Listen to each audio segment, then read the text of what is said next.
wonderful guest, Miss Megan Baker, will be able to help us with some of those particulars. But first, some housekeeping. Just please be courteous, keep yourself muted.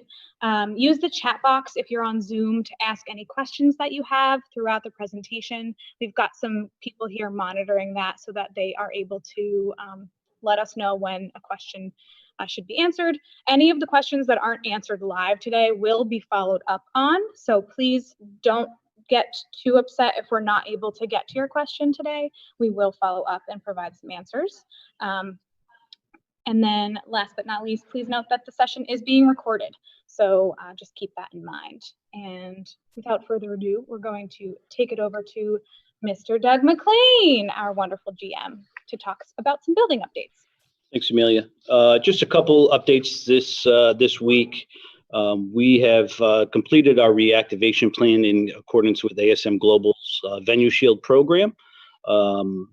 It's a document that covers every aspect of the facility for cleaning, the customer journey, the client journey, our partners. We believe we have everything covered in there. It's currently under review. We are working on a condensed version for our clients that will live on our website. So it had easy access, and just like you can get our floor plans and our event planning guides online, we are going to make our COVID plan online as well. So something we're excited for as we continue to reactivate with our clients and get folks in and out of the building. Also, our accreditation through GBOC continues. Our training for our cleaners and our staff as far as our global risk for airborne pathogens. We're working on that. So that 20-step process is in great motion. And I believe I mentioned before where ASM Global has formed a partnership with GBOC too. So a lot of our Venue Shield programs is easily implemented into that accreditation. So we're excited to complete that.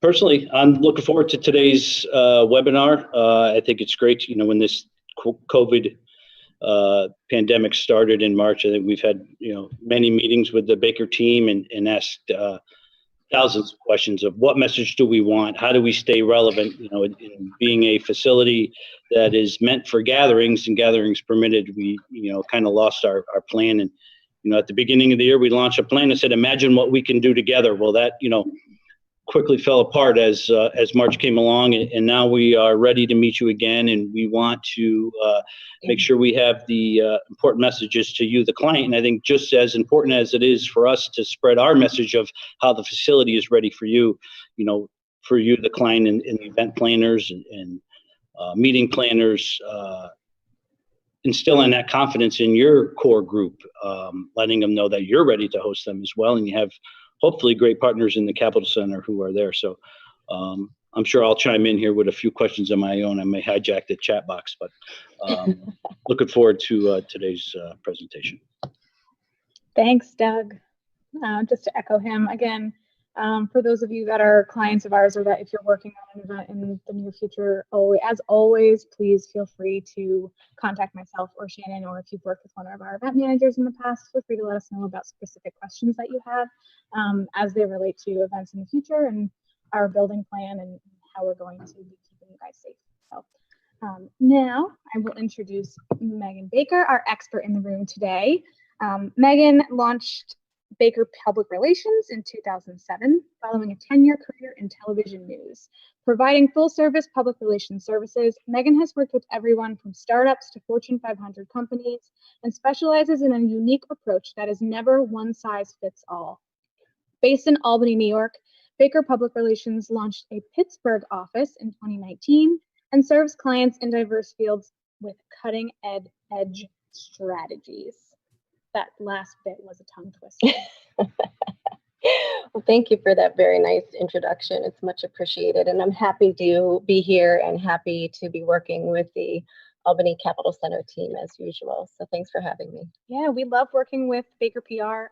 They are here for us whenever we need them. And we're really excited to hear what you have to say to give our clients some advice. Something that we constantly say is one of our biggest jobs is managing expectations for our clients. And I think that what we're going to discuss today is a great way of helping to manage those expectations, especially in this new world with COVID-19 during this time, and just sharing what your peers, what your colleagues, what your association members need to know right now. So we're going to take it off. We've got some question answer type things here. Mm-hmm. So we'll dive right in if that's all right.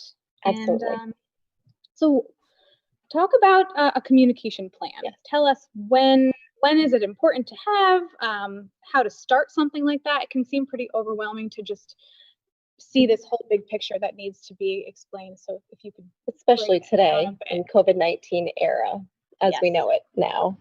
And who knows how long, into our future, this is the new norm. So with that said, it's almost like having a baby, right? There's no owner's manual that goes home with you from the hospital. You're learning as you go, and we are learning as we go with COVID-19 and communication. With that said, communication is important more now than ever.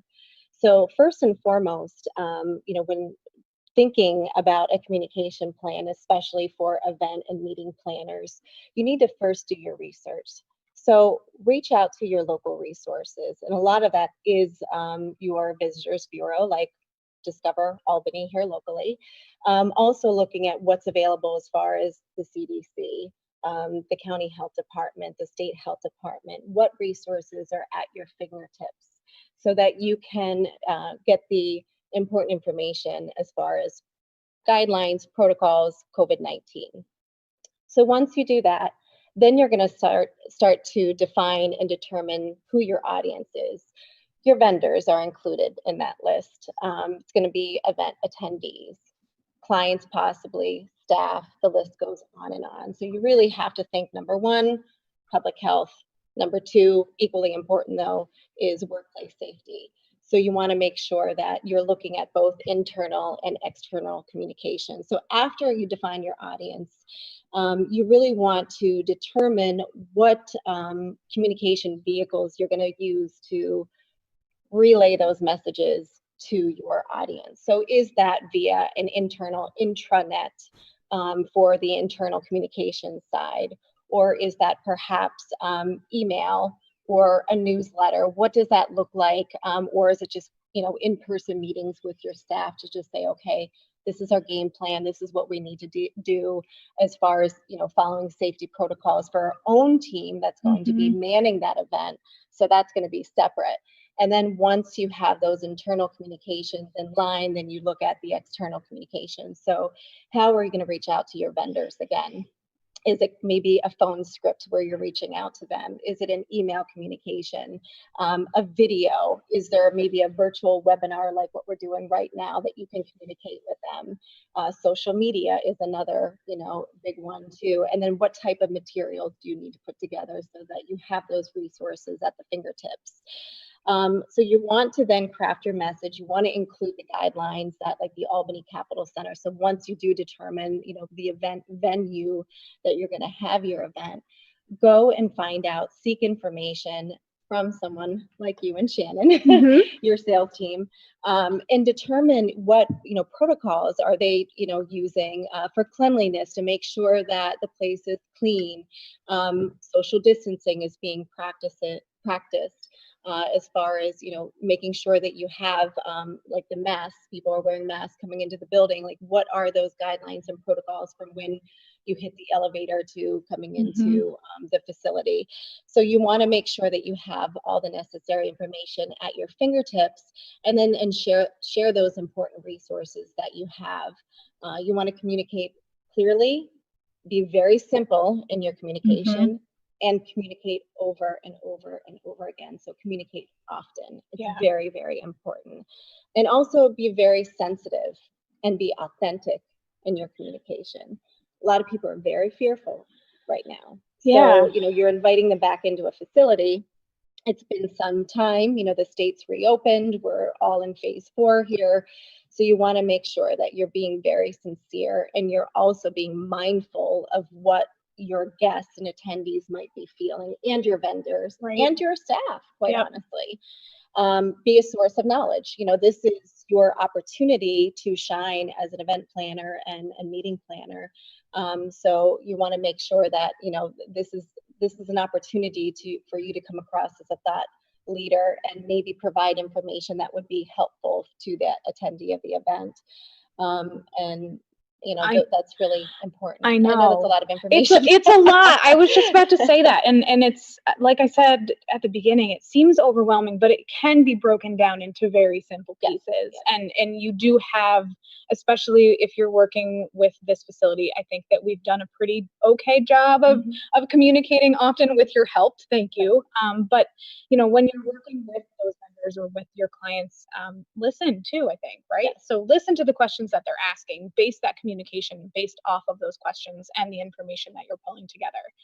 And we'll talk about the toolkit later. I know that's a little bit later, but this is part of that. So when you're talking about the questions, having maybe an FAQ on the website or sending them like a tip sheet or something like that in advance will be certainly extremely helpful. Yes. And so how important is it, in your opinion, to have a plan, especially considering how often things are changing in this world? It's a paramount to have a plan. You can't plan enough. You can't plan just for today and really pigeonhole yourself. You have to plan for 30 days down the road, 60 days, 90 days, 6 months, a year. So you're really planning for the future. So knowing that it's going to shift and change, but once you have that, it's just something that at least you have a structure in place. For example, you also want to plan that, should there be, an attendee that has COVID that enters the facility. So these are all things that is helpful to imagine what that communication would be like if you had to communicate to all of the attendees that, attended an event that, hey, there was someone here, there's a case of COVID.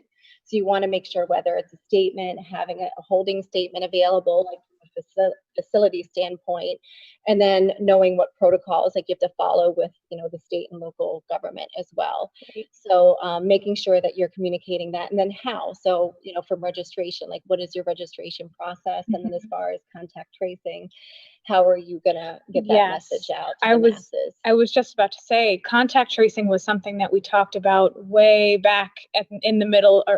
When did we do our very first webinar? It was the middle of June, I think. So, and that was a big topic that a lot of event planners really didn't think about their role in that contact tracing bit and having to communicate with their people often, and God forbid something were to happen. So you're right. I mean, having a plan in place for those what if scenarios in addition to just a general overall communication plan is also crucial. And then what the process is too. So once it is identified that there was somebody potentially with COVID in a facility, then knowing what the right steps are, and then who has to communicate that message and to whom. Right. So that's going to be really important too. But that should be part of that plan, and then being able to assess it afterwards too. And I know we're jumping ahead, but having a debrief of basically what worked and what didn't, what could be done better. So you're going to be tweaking that plan constantly. Yeah. And really your planning, it shouldn't be any different than planning from an event that you normally would, as far as communication for promotion purposes. It's just, it's in this COVID-19 era, that we're living in, that you want to be sure that you're mindful, and there are additional layers and steps that need to take place. Right. To, again, manage those expectations. Yes, absolutely. If everyone needs to wear a mask, make sure you bring a mask, and that's your job to tell them you need to bring this. Yeah, and really it is, you need to be current as an event and meeting planner if you are, looking to host an event or plan and execute an event at a certain venue or facility. Make sure that you're staying current with, the government, with the state governor or local officials, with the CDC, as to what's happening around you.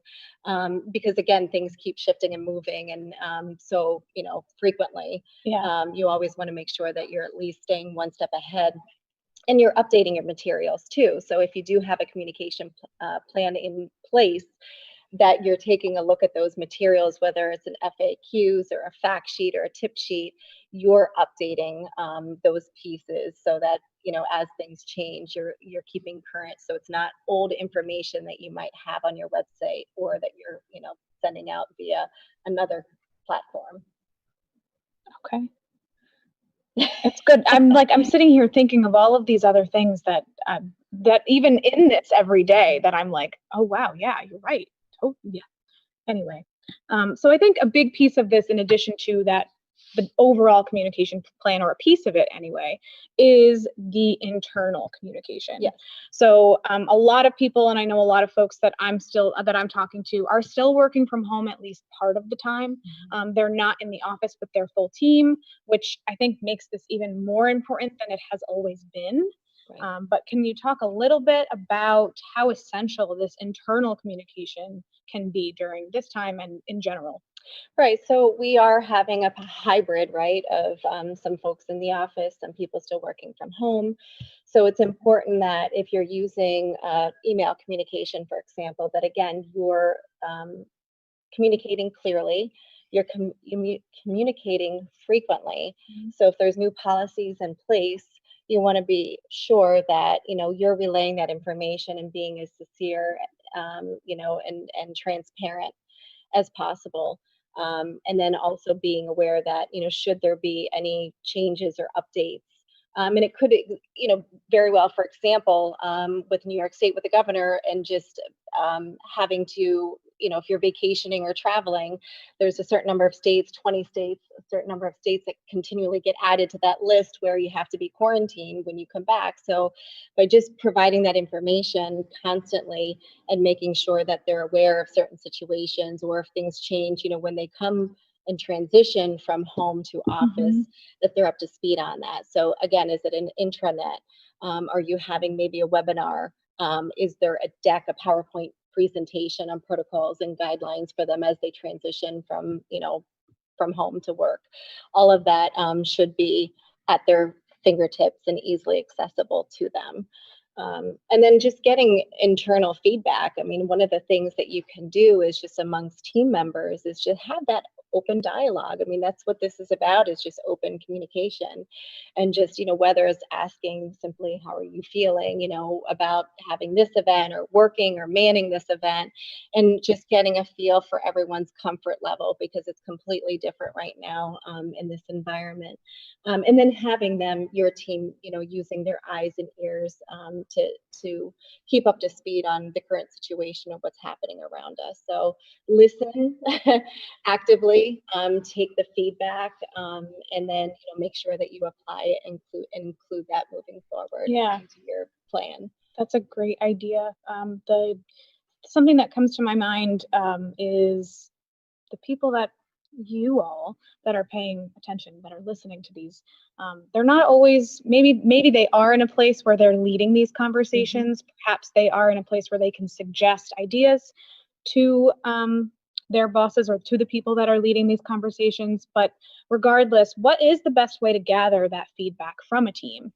Maybe just, right? Getting a pulse. I mean, there's certain ways, whether it's survey or having like an open conversation, phone conversation, but you can definitely survey your team to get a feel for it, just like you would, after an event that you host. And really, when you do have that first event, here in the facility, once we're able to get people back in and everything, you want to be able to say, hey, what was the process like? Were we communicating enough? Did we provide you enough information? You really want to get a feel for what is possibly missing from your communication plan. What could you do better? Is there another format or another vehicle that you could have communicated that you might have missed the mark? Maybe somebody's great and social media savvy, but there's another group that's not. So it's, again, getting a feel for, what works. And you want to make sure you're really blanketing to hit every single audience too. So, but really having an open dialogue is important. And then being able to just survey any attendees or even your vendors, just about the process overall. Like, hey, that was our first event, following COVID-19 or during COVID-19, how did we do collectively? Maybe even having a in-person meeting where you're social distanced, just to get that dialogue going and learn from it. And then, make sure that you're not making those same mistakes and that you're doing the second event better. I know. It's a constant evaluating, right? I mean, and that's something that I think as event planners we're used to. We're used to evaluating, okay, we put this put this event together. We did really great in these areas. We have to work on these areas. And I think that same process can be put to the test with your communication skills and to your communication plan, right? And you have to be very creative these days too. I mean, think about, events as we know it, right? I mean, we love that human to human contact. I mean, the majority of us in this industry, whether it's communications or event and meeting planners, I mean, that's what you're here. You love that face-to-face contact. So it's been very challenging. So it's really important to make sure that they're keeping that line of communication open at all times and learning from it so that you can be better and do better the next go round. Yeah. Well, so the next slide sort of ties into everything else that we've talked about a little bit, but I think it sort of wraps it up nicely. So we're talking about tools and tactics for your communication plan. What tools and platforms are most effective?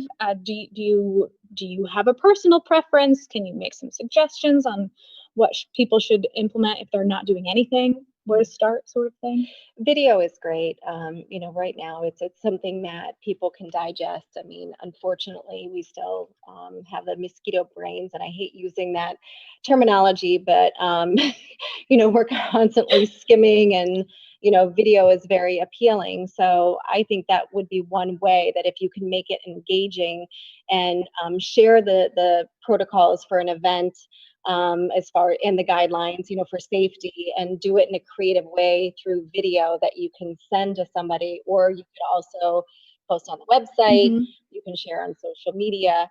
I think that's a good way to start. And then, the social media side of things too, like the Facebook, the LinkedIn. I mean, think of the professional people that are on LinkedIn. I mean, that's going to be your biggest target. But if you're looking at the general public, then maybe it's Facebook, Twitter or Instagram. So again, it just depends on your audience too. If you're talking to peers and colleagues, I would say, like the LinkedIn is the way to go there when we're discussing social media. And then, perhaps it's even, like a press announcement or a press release, and getting information out there too and sharing it with the media. So the media is still a very powerful tool, inviting them in, to the first event as you do it for like behind the scenes look.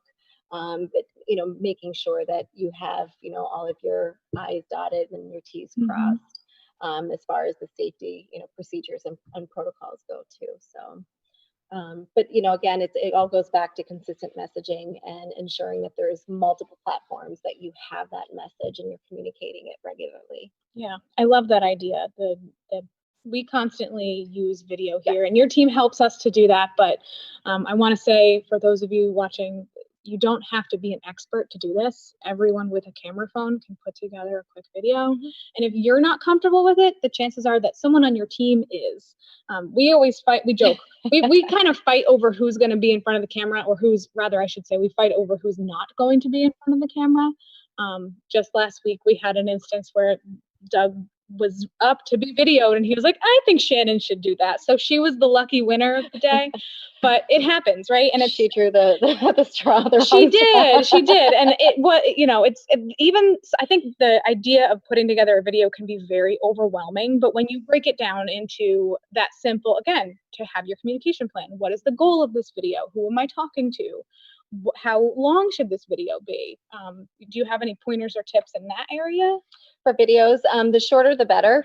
Yeah. Again, as I mentioned mosquito before, brains, I'll say it this time. Yeah, so I mean, everything that I say right now is just going to be like keep it simple, right? Communicate very clearly, and then repeat, and repeat often. I have on my Spark notes for, I'm making notes as I'm listening to you, because I'm learning a ton too, and these are things I think I knew, but like just hearing it again, reinforcing it again, which goes into what we're talking about. So to keep it clear, make it frequent, and make sure that you're being authentic and transparent. Yes. So that I got it. Cover it across the board, right? It's like, again, keep it simple. We're making it simple for you. Yeah. So all of this sort of boils down to how to make it fit for this facility. So we're talking about your Albany Capital Center COVID-19 info and toolkit, which is something that you've helped us put together, and we're going to be sharing with our audiences and on our website and things like that. So can you talk about that a little bit? It's a fantastic resource, especially for event and meeting planners, maybe somebody that's not familiar with the facility outside the area, whether that's somewhere else in New York State, the western central part of the state, perhaps even another state. It's important that you have that information. So when they come to your website, they're not having to take maybe 2 or 3 extra steps to try to find information about opening, in COVID-19 and being able to have an event, at a specific venue. So having FAQs readily available, and listen, again, as I said in the early beginning, we're learning as we go here too. So there could be additional questions that come up that might not be on this FAQ, but you're taking that information, you're learning from it, and then so it could, develop some additional content and some information. So the FAQs, the fact sheet, again, this fact sheet should be just very brief and include a one-page overview of, Venue Shield, for example, who you're utilizing, what other protocols are in place as far as the social distancing, providing stands, where you can use the antibacterial soap or whatever the case might be, making sure that there's signage throughout the facility, which you have, from a digital standpoint, and it's clearly marked, with post, whatever it is. Yeah, our signs and our digital signage and sort of. Yes. So it literally, you want to make sure that all of that is very consistent and available, readily at your fingertips. So having that fact sheet available, you can even include a QR code that somebody could basically just hold their, kind of like the menus when you go to restaurants now, you're able to just take your smartphone and hold it over the menu because you don't want to touch it, right? So even providing a QR code that goes right to your video, showcasing and highlighting some of those procedures and guidelines that you're following. Social media graphics should be part of your toolkit as well. And this again could include information from the CDC, as we see those posters posted all throughout this facility about hand washing. If you're sneezing or coughing, making sure that you put your face in your arm or whatever, or a tissue, just reinforcing those health and safety guidelines.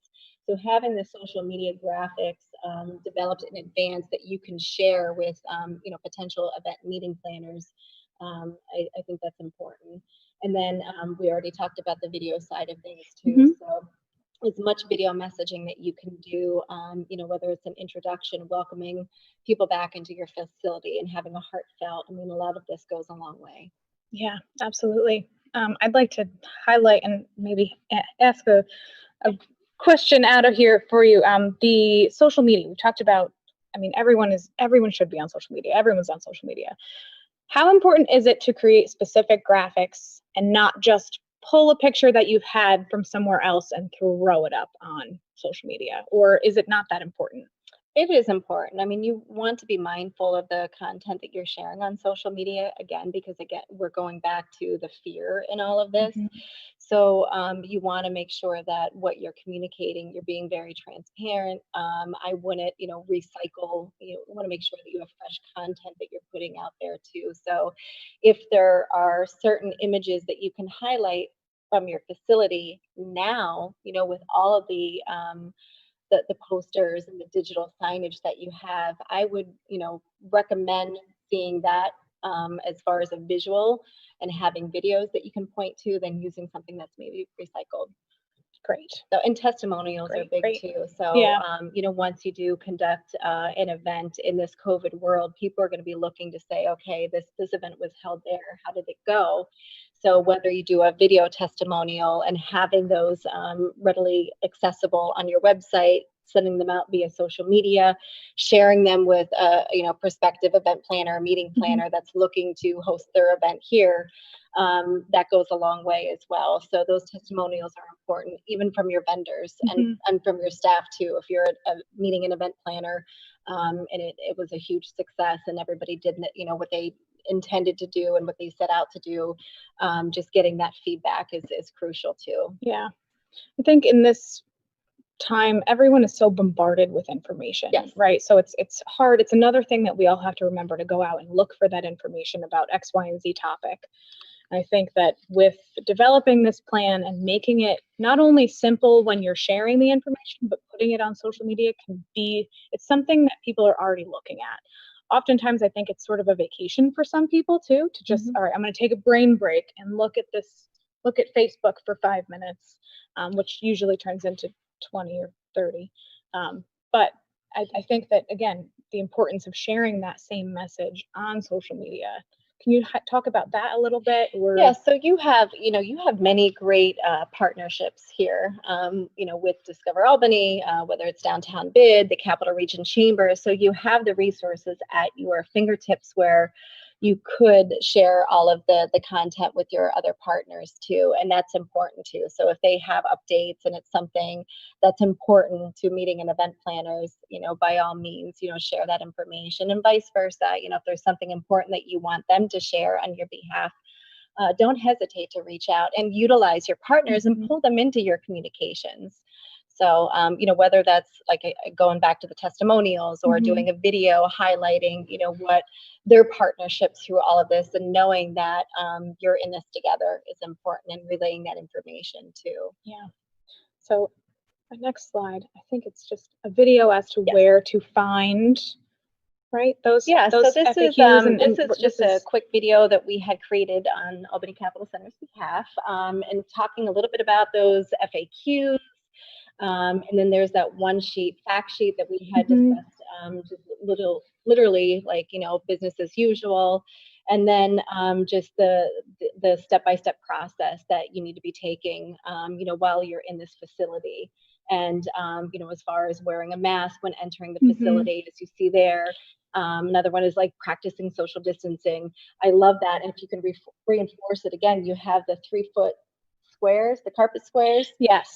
Which is a great marker to have. Not everybody has that. We're laughing and sort of like, yeah, we've got signage everywhere. But I'm like, if we could have like neon signs brought in that are like, hand sanitizer station, we totally would. But it's so important. So that video basically went over and showed you a little snippet of all of the toolkit information that Baker PR has created for us. And we'll have that available. So if it's something that you'd like to put in your next communication, or if you'd like to share it, it'll be on our website and our social media, or you can simply email Shannon or I, and we can get that info to you, or help you sort of figure out what the next step is when you're talking to your attendees or your audiences about what we're doing to keep them safe and instill some confidence back in them. I think that's the big next step that we're all waiting for, is, somebody's got to take the plunge and do their event and bring people in and do it and show them that it can be done very safely. And we've got you guys in mind. So I think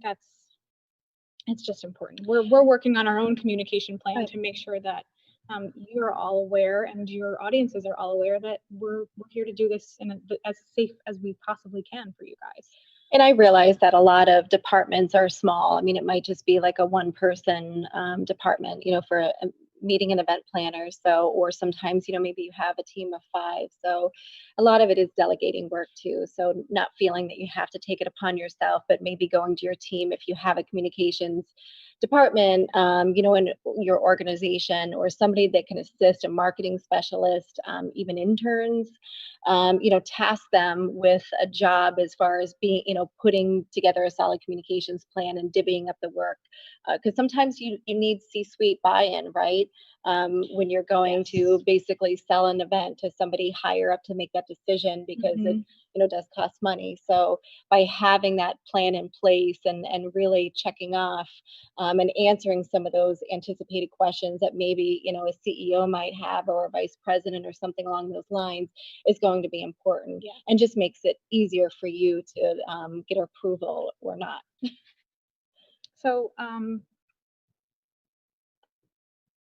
we're on to the question and answer portion. All right. Unless I've skimmed over something that you really want to share with the group, I've got some questions. We've got some questions to ask and sort of talk through a few. Yeah, it's just, transparency. I can't reinforce enough, communicating, as often as you possibly can, and then looking at what your normal communication vehicles and platforms are, and utilizing those to their fullest. And as things continually evolve and progress, updating the materials that you've created and making sure that they are current. I think that those are like the most important aspects. Yeah, I agree. I think that's so important. It's hard. I mean, even our team here has struggled with finding that most up-to-date information and sharing it as quickly as we possibly can before we feel as though it's going to change again. But stay on top of it, ask for help, delegate, like Megan said. So I think that's my next question is, for those people that may not have a team of 5, how would you recommend that they go about asking for help? I think that sometimes people are so quick to assume that these services are so overwhelmingly expensive that they aren't able to afford them or incorporate them into the budget that they may or may not have at this time. Talk about that. Can you talk about that a little bit? Yeah, so if you don't have the internal resources available, or the team behind you to make it happen, you can also, always outsource to the experts that do have experience in communications and putting together a solid plan. Could it also include crisis communications, because this was one that you definitely really couldn't plan for. Yeah. It was just something that so many of us have never experienced, and hopefully don't again. And I know, in our lifetime, but never know. So I say definitely outsource.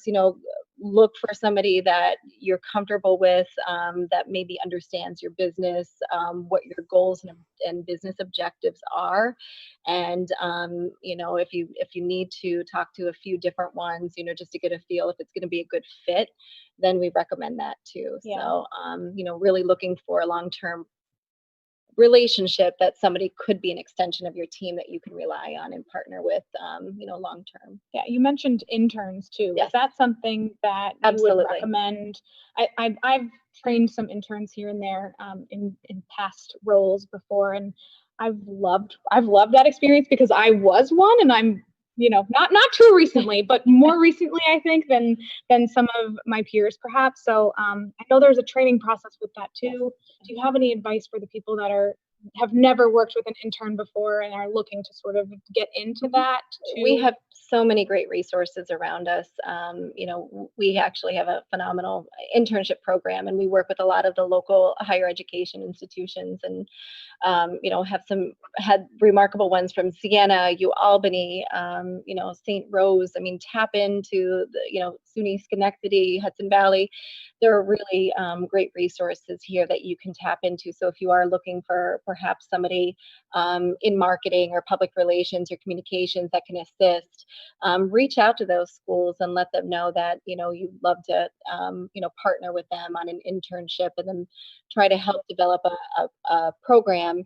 Could be that they need it for credits, or there are some paid interns out there too. So just know in advance, whether it's going to be a paid internship or for credit only. And then just putting together a solid plan, like, okay, over this next summer, for example, or spring or fall or whatever that might be, we have 2 virtual interns right now. I mean, that's something new to us too, because we've always had in-person interns. Yeah. So it's definitely changed, but it's been great so far. And they're there and they're engaged.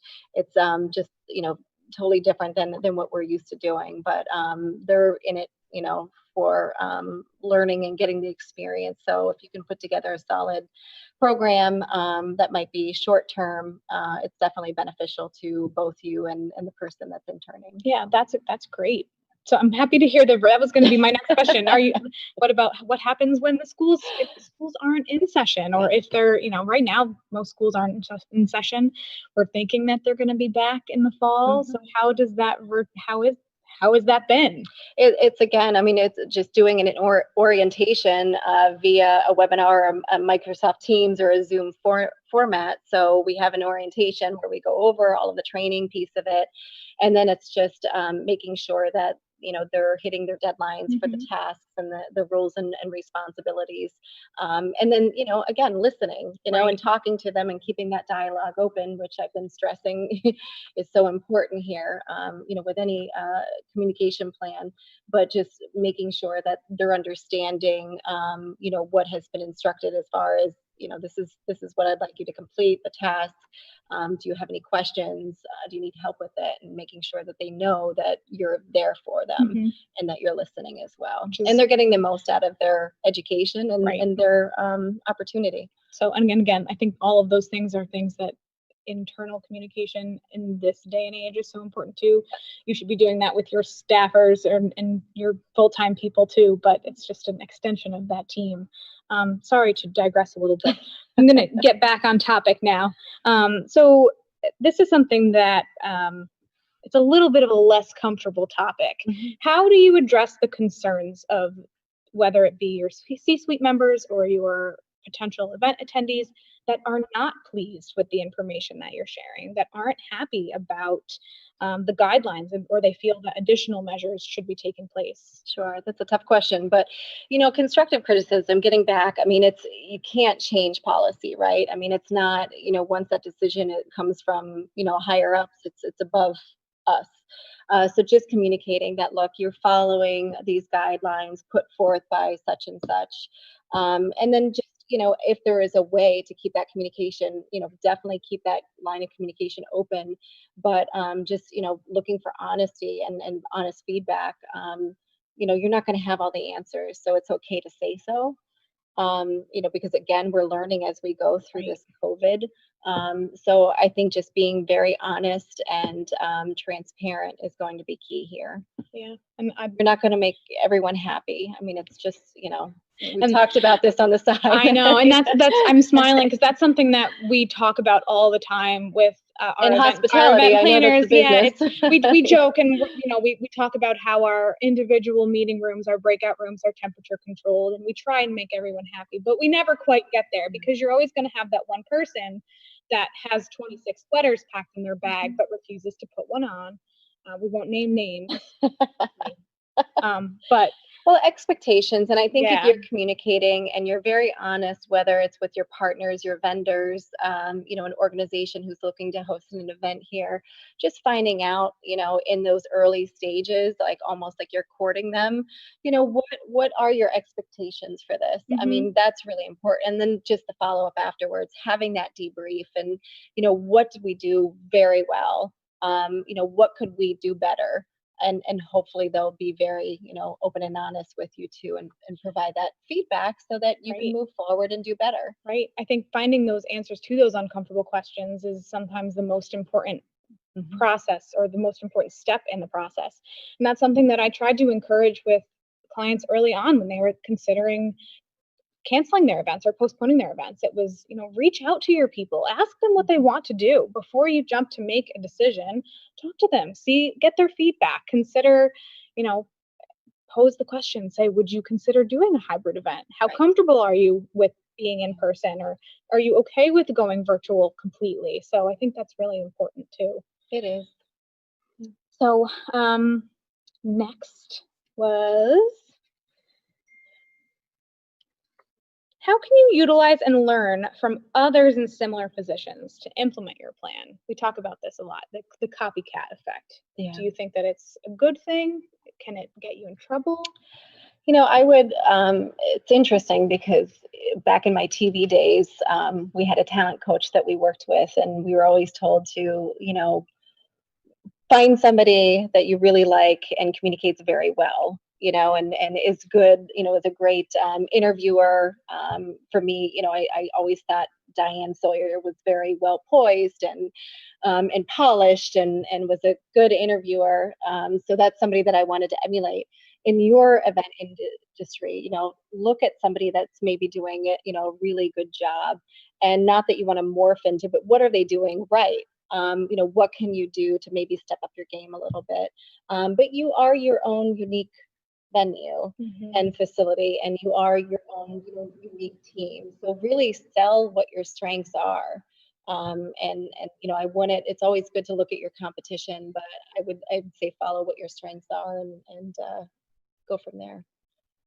That makes sense to you. Yeah, definitely. And to relate it sort of in I think, again, because things are changing so often, because this is such a new, unprecedented time, I think everyone is very quick to see what somebody else did and say, I'm going to do that. which can be a good thing. But I Be agree. creative. I mean, obviously creativity. I mean, we've seen, especially with the nonprofit organizations, a lot of their galas and their fundraisers are in person. So they're really having to, take a look at that from a high level and say, can we sustain this? What Right. does it look like the future for fundraising? Some are going to that hybrid, model. We have seen a number of organizations, whether they're sending meals out to what would be, in-house guests and having a nice sit-down dinner. They're sending box meals out, like a dine-in night, where they're raising funds. So you really do have to get creative. At some point, we will get back, to having in-person events. So it's working towards that, finding out what, people's comfort levels are organizations, but it will get better. It will get better. It will. I promise. Thank you, Megan. Next question. So, and this we talked about this a little bit in the beginning, but I just want to dive into it a little deeper. How should you cover your bases with a plan A and a plan B crisis plan? Should there be unforeseen hiccups or obstacles or changes in policies, and how to move forward with that in mind? Yeah, so we talked about planning and the importance of it, and this all kind of falls in line with planning for the future, not just planning for today. The here and now. You got to plan for the future. So having a plan A and a plan B in place. We talked about the what ifs, being able to answer some of those what ifs. Whether it is a positive COVID case, whatever the case might be with an employee, a vendor, a partner, whatever it looks like. Having those communications, that messaging, having that identified in advance, and then being able to act on that, in the case that you need to. So you want to make sure that you're not just being reactive and you're scrambling last minute. Right. You want to literally think of, in a crisis, what is the worst case, what is the worst case scenario? So talking, if you do have a communications team that you're working with, or again, we talked about outsourcing, maybe sitting down and talking with professionals about, okay, how can we put together a solid communications plan and help us brainstorm worst case scenarios? Yeah. And sometimes those worst case scenarios that you come up with don't quite measure up to what's actually happening, right? With this, with everything here, no one thought that this was going to happen. But now that we've experienced this, I think it's going to make us stronger in the future to say, okay, not only do we need to cover plan A and B, but we need to come up with plan C for just in case this happens. And the work that you've done to prepare for it will help you in the long run, even if it doesn't happen. Hopefully it doesn't happen, right? We never hope that plan C is going to happen, but we still need to make it, right? Yes. It's important to have a backup plan and to be able to divert, from that plan. So right. So we've got this whole plan together. We've communicated to our people. It's after the fact or after your event. What's the best way to measure those communication plans or those tools that you put in place and the resources that you shared? And number one, I mean, did it meet your goals and objectives, of the reason why you put this event together or why, you planned it in the first place? So how many of those goals and objectives did it meet? What did you accomplish? Did you get any new leads? Did you raise funding? Like, what was the purpose of the event? And that's, all part of it. And then asking those who were part of your event, so your attendees, right? So going back, remember in the beginning, we said define your audience and determine who your audience is. Now we want you to go back to your audience. And again, that could be, whether it's attendees, it could be the general public, could be, elected officials, whoever, is on that attendee list, your vendors. Make sure that you do have a touch point, thanking them, for attending first and foremost. And then just setting out like a short survey. And when I mean short, I would keep it from 3 to 5 questions. Because again, we're talking about like time, and a lot of people are doing multiple things. And, nowadays we have to think of the people that are working from home and have kids at home with them right now too. And we don't know what that's going to look like. So always being mindful too of their time and not asking them and requiring them to do too much. So doing a short survey, could even be a phone survey, that you have pre-scripted, and then doing a debrief with your team too is important, and with your vendors and your partners, and just say, look, and if you did get some positive feedback, whether it was on social media, just reaching out to them and saying, would you be so kind to provide a testimonial so that we can use this in our marketing material moving forward? Yeah. And that goes a long way too. I think that's great. I'm always very quick to instantly look at the analytics that Facebook provides you. Analytics is key. Yeah. So whether it's, the video, how did your video communication engage, with your audience? What was the viewership like?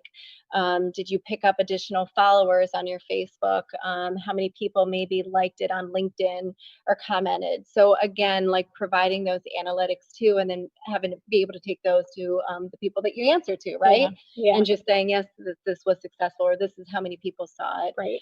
Same thing with newsletter. You're able to track through Constant Contact, MailChimp, how many people, what is the open rate? And then being able, it's not saying because you have something carved in stone, it's learning, right? Like what worked, what didn't. So going back and saying, okay, well, maybe we're not going to use email marketing anymore because we didn't have the open rates, or maybe the content we need to change because we missed the mark and it wasn't really engaging, our audience. Yeah. Same thing with social media. It's easy to pull those analytics and to be able to see, okay, this jumped, we had this many shares, but providing that data and that information is key. So whether you have an internal team that's able to pull that information or you're working with an outside partner, it's always important to get that information. Yeah, I was just going to say, working with an outside partner I think it can help you for a few reasons, right? Sometimes the communication that we pump out it works for us. But we're getting the same numbers. No, the open rate is dropping, or it's not as engaging as we'd like it to be. Sometimes working with a partner just to say, what can I do to zhuzh this up a little, right? Like, what can I do to catch some more people, or to make this more appealing? I think that's. And you're so entrenched in the day to day that sometimes you need somebody on the outside to be able to say, here's a couple of creative ideas, how to engage more with your audiences too. So yeah, something that I hear all the time from the wonderful people I work with is, I'm planning this event. I don't always have time to check on that sort of thing. Or I don't always have time to really review the analytics or get the feedback, or we've already got a 15-question survey about the event. How am I going to add 3 additional questions to talk specifically about our communication plan? But I think it's important. I think there's room for it. There's always time for it. And if you can't do it, delegate, work with a partner, even just text a colleague or a friend and say, hey, did you see our latest email? What'd you think? Something that I think we forget to think about. And same thing on the website. So if you have these tools and resources on your website, on the back end, you should be able to get those analytics as far as, what pages are they coming across? Is it the home page? Is it your COVID-19 updates page? Is it the toolkit? Are they downloading your toolkit that you have, talking, that includes your fact sheet, also includes maybe the video, or even your social media graphics that you have included. So always, be monitoring those and seeing, and in adjusting, because a lot of this is again, adjusting your communication too. So you're constantly hitting the mark and not missing it. So that's all the questions that I have for you, Megan. Doug hasn't interrupted us yet. And Doug's quiet over there. He warned me beforehand that he was going to be sitting, because I'm sort of diagonal across from him, are good like 18 feet away. He warned me that he was going to be like, I haven't seen that yet. Did you have any other questions? Well, a little follow up here, and I think the part I struggle with, and this is difficult in mine, is there's so much information there that you want to relay. And we've created our reactivation plan, and that's 54 pages, and then there's another 250 pages as a subset to that. And in our calls with our event managers and our sales managers, are like, well, can we condense this? And I'm like, no, you can't condense it. You need to get all that information out there. So what's that fine line to walk? Because, to me, I'm like, we have plan in our activation plan. We have a plan A, we have a plan B, we have a plan C, and it goes on. And so I think what's the point of information overload? We talked a little bit about mosquito brains, and love that term, by the way.